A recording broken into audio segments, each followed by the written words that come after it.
Que signifie le mystère selon lequel nous pouvons comprendre ce que nous ne sommes pas? Et Hegel passe sa vie à essayer de répondre à cette question-là. À proprement parler, comme je le disais tout à l'heure, l'esprit seul mérite le nom de liberté. Seul l'esprit est fondamentalement libre, ce qui revient à dire que, en toute rigueur, la conscience, elle, ne l'est pas. La conscience n'est pas parfaitement libre parce qu'elle maintient une différence, elle maintient une scission, elle maintient un écart entre le sujet et l'objet. Seul le dépassement de la scission entre le sujet et l'objet, entre moi et ce que je ne suis pas, permet de parvenir à l'esprit et permet donc de parvenir à la liberté. Cela signifie, et c'est le deuxième enseignement de Hegel, que la liberté n'est jamais un état. Je ne peux pas dire « je suis libre » avec Hegel. Ce n'est pas quelque chose que j'éprouve sous la forme d'un état permanent. La liberté est une action. La liberté est une activité. La liberté est quelque chose de progressif. C'est quelque chose que je conquiers par l'exercice même de l'esprit. La liberté, c'est l'auto-activité de l'esprit. Ça n'est pas un état. Elle est ce que fait l'esprit. Elle est le faire de l'esprit. Mais qu'est-ce que fait l'esprit? Il pense.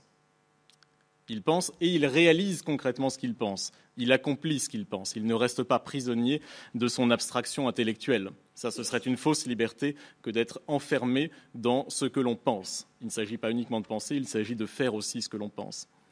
Donc, la liberté au sens hegelien devient finalement très claire, malgré le vocabulaire parfois déroutant. Il désigne la saisie de l'être. Quand je parle de l'être, je parle de ce qui est. Et cette saisie de l'être, je dois la comprendre comme étant la réalisation d'une pensée, d'un esprit. Et si j'arrive à comprendre que tout ce qui m'entoure procède d'une manière ou d'une autre de la production d'un esprit, je pourrais m'élever moi-même à l'esprit, et donc je pourrais considérer que j'atteins quelque chose comme la liberté, qui toutefois n'est pas un état. Cela ne veut évidemment pas dire que je crée matériellement le monde qui m'entoure. Je ne suis pas en train de dire que je crée matériellement la table, ce serait insensé. Cela signifie que le monde qui m'entoure n'a de sens que s'il est pensé, et que si j'analyse ce que je considère comme étranger, différent de moi, alors j'y retrouverai la présence d'une réalisation de l'esprit. Nous vivons dans un monde qui témoigne partout de la réalisation de la pensée. Le droit, la morale, l'État, voilà autant de manifestations objectives de l'esprit. L'art, la religion, la philosophie, voilà autant de réalisations d'une pensée qui se pense à même sa réalisation. Le monde, pour le dire simplement, chez Hegel, n'est pas hétérogène à mon esprit. Le monde est fait de la même texture, de la même chair. Et être libre, c'est retrouver dans l'être la trace de l'esprit, en tant que l'être, en tant que le sens de l'être, procède précisément de la réalisation de l'esprit. Pour donner un exemple concret à cette réflexion-là, je propose d'analyser tout simplement le bureau qui est sous mes mains. En apparence, ce bureau est totalement indépendant de moi. La conscience naïve, donc pas l'esprit, la conscience naïve, dirait qu'il est un objet qui lui fait face avec une réalité matérielle indépendante d'elle. De ce point de vue-là, je pourrais dire que l'objet est indépendant de moi, qu'il y a des choses qui me résistent, que je ne contrôle pas, et face auxquelles je me sens comme étranger. Je ne suis pas ce bureau. Voilà ce que dit la conscience de base. Mais c'est une évidence. Ce qui veut dire que si on veut penser la liberté, il faut penser au-delà de cette évidence. Ce que comprend l'esprit et que ne comprend pas la conscience, c'est que ce bureau a été conçu, qu'il a été réalisé, qu'il a été construit. Donc qu'il est une extériorisation matérielle, une objectivation d'une volonté.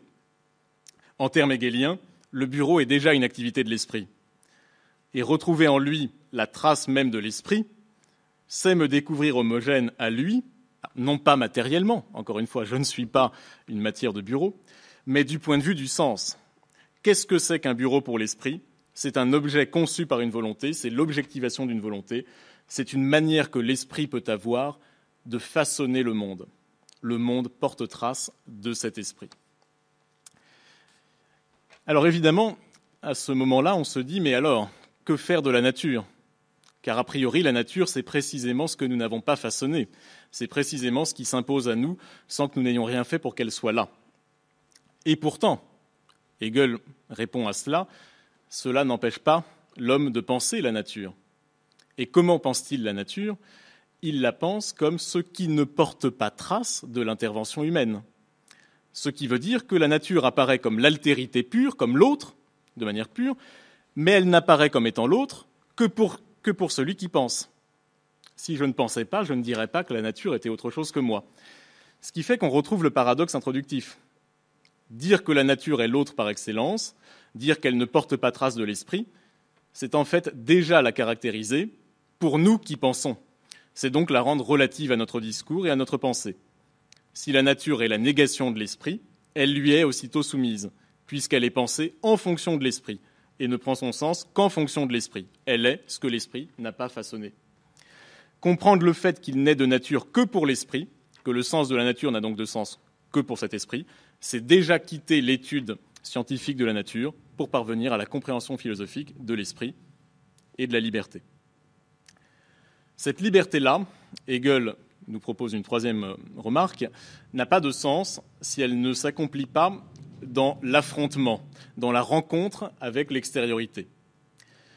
Cela signifie que l'esprit libre est ce pourquoi rien ne saurait être dit impensable, du fait même que l'esprit se retrouve dans ce qu'il n'est pas. On n'est pas dans une jouissance autarcique avec Hegel. La liberté, c'est le retour de l'esprit à lui-même, mais après un détour, après le détour de ce que précisément il n'était pas. Il part de lui-même, il fait l'épreuve de l'altérité, et il revient à lui-même. Et c'est pourquoi, dans la citation de tout à l'heure, Hegel différencie radicalement la pulsion de la liberté. La liberté ne peut jamais être pulsionnelle chez Hegel. La pulsion ne part pas de l'esprit pour y revenir.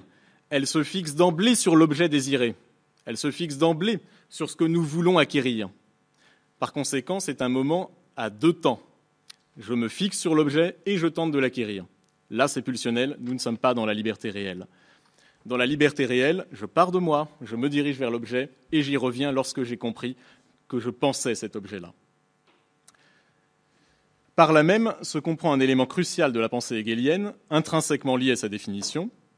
L'esprit n'est libre qu'en tant qu'il s'auto-réalise dans son autre, ce qui veut dire que l'autre doit être déjà là. Concrètement parlant, la liberté de l'esprit désigne son infinie capacité à penser ce qui s'offre à lui, ou plus précisément encore, sa capacité à penser ce qui lui est réellement extérieur. Cela présuppose que le non-moi ne soit pas fictif. Cela présuppose que l'altérité soit réelle, qu'elle soit déjà là, prête à être pensée. Et de ce fait, rien n'est moins libre pour Hegel que la pensée utopique. La pensée utopique n'affronte pas la réalité. Elle n'affronte pas ce qui est.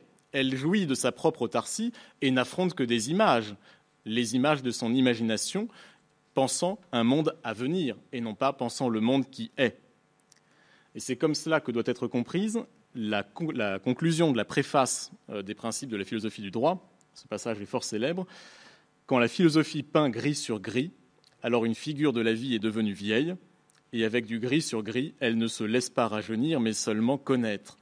La chouette de Minerve ne prend son envol qu'à l'irruption du crépuscule. La formule est un peu sibylline, mais le sens est globalement assez clair. Cela revient simplement à dire que l'esprit courageux, l'esprit qui affronte sa propre liberté, c'est un esprit qui affronte la réalité advenue, la réalité qui est ici et maintenant. L'utopie, pour Hegel, est une marque de défaite de la pensée, quand bien même la pensée produirait-elle l'utopie.